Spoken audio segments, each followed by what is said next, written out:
universe is made up of billions and billions of galaxies.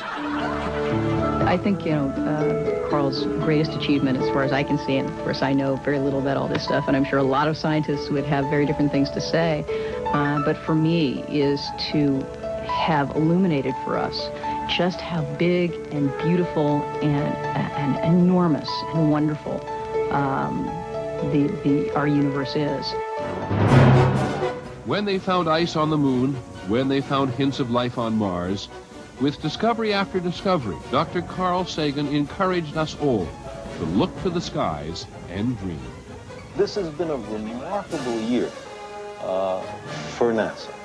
We've found planets going around nearby stars. It was a remarkable year and a challenging one for Dr. Sagan, too. All that new science to revel in, and at the same time fighting a rare blood disease which brought about cancer. When Carl was 4, his parents took him 1,000,000 miles from the Depression and from Brooklyn to the 1939 World's Fair.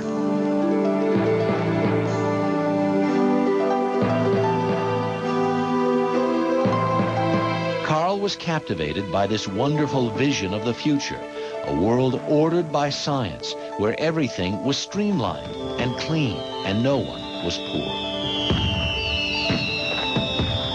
The fair sparked dreams of lights in the sky.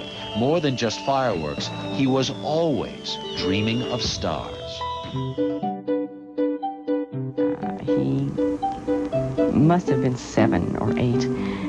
He went up to a librarian and asked, can she find him a book having to do with the stars? And she said, sure, sonny, just a minute, I'll be back. She came back with a book about Clark Gable, Greta Garbo, Hollywood stars. When he finally conveyed what he was after, Carl read an entire book on astronomy in one sitting. In a big bang of consciousness, the scale of the universe opened up for him. If the stars are distant suns, they may have other planets, planets teeming with life. The possibility of there might be life elsewhere charmed him and excited him at a very young age. He wanted to be the kind of astronomer who studied people and made connections with the people out there and the intelligence out there. While Sagan did not give up on Mars, he opened up his search for other life. Even if you weren't, don't have some singular memory of seeing him for the first time, he sort of is in the lexicon. I think he's kind of become a fixture of Americana, and I think luckily for us, because I know what kind of impact that has on a younger generation.